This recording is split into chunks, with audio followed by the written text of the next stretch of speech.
Now let's update everybody on the numbers for Rebellion. I actually have the Observer pulled up this week. I was trying to pull it up last week, but I could not. So all right, so I'm going to highlight it here. So I'm going to read this verbatim because I think what a lot of I'll highlight it right there, but I'm going to read this verbatim because I think a lot of the aggregators misinterpreted what Dave wrote, and what that when they did that, they created a lot of confusion, and then a lot of people taking to Twitter, like people were attacking Dave, people were attacking me, and I even was like challenging Dave to maybe explain it a little bit better. And on this show last week, and then I posted a video about it, and then the video did really well, and I got a lot of good feedback on the video. So I appreciate everybody's feedback on that. Is that I really do think it's important to make sure that when you're posting these numbers that you explain what it actually means, because he posted the 500 buys. Now he did say that streaming is always more buys, yada yada yada, but what he did not explain is that 500 buys, television buys, was the early number as of like immediately after, right? So by the time he got the numbers and then reported it in the Observer last week, it was at 500 television buys estimated, right? And so he was not comparing that 500 to the 22,000 buys that they got, 60 days in or whatever it was. So I'm going to read this verbatim. And if you're watching on YouTube, you can read it along with me. Here, I'll even zoom in more. There we go.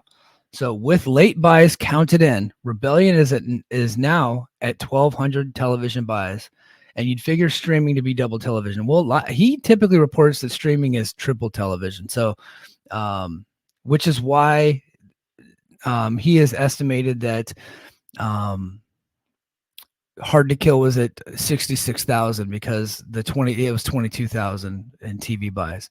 So, Hard to Kill did a giant increase late, but right now Rebellion is at 60.6% from Hard to Kill based on the same number of days out. So keep that in mind. So it's not 60% down from 22,000.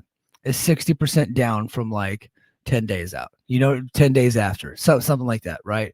So you got to keep that in mind. So keep in mind, based on reporting that Hard to Kill that many days out had reported 3,100 buys, and the final number ended up being 22,400. So based on history, for whatever reason, even these numbers at this point may not be a fair indication. Believe me, if they end up at 60.6% down and 8,800 on TV, that's a big success. So there you have it. So he did a better job of explaining himself this week, because a lot of people were confused. A lot of people said he was making stuff up, and those people that say that stuff are not like the best people, right? Because they just assume that all bad news is fake. So you don't really listen to them. Then there were a lot of people that said that it was a typo. It was not a typo, because he actually went on the Wrestling Observer Radio and he clarified and said, no, it's 500.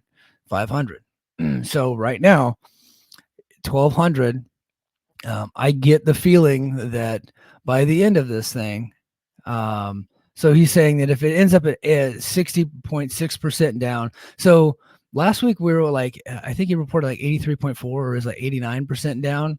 And then now it's only at 60.6% down from like 2 weeks. So week 3, this thing could increase, because the reason why Hard to Kill did so well in late buys is because the buzz coming out of the show. Now, I don't think that Rebellion is going to do anywhere near the buzz, but a lot of people, when it comes to TNA, they just kind of wait to hear if people like it, and then they'll go buy it.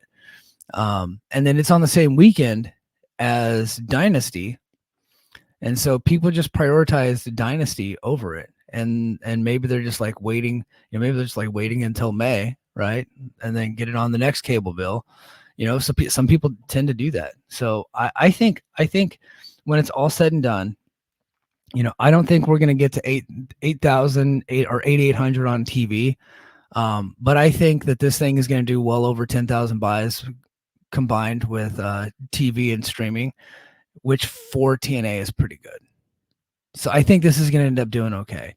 So everybody was like sounding the alarm when it came to the Rebellion. It's like, oh, what a dire situation. Yeah, and that's why I kept a cool head, because I kind of understand how this company operates and the fan base of the company. And Not everybody watches these pay-per-views live anymore, and that is a weird thing to me, because I feel like when it's a pay-per-view, like, and maybe just because it's just my age, um, I just feel like when it's a pay-per-view, you need to watch it live. Now, me personally, I don't get to watch these things live all the time. I have to watch them delayed because of my situation, because of where I'm at.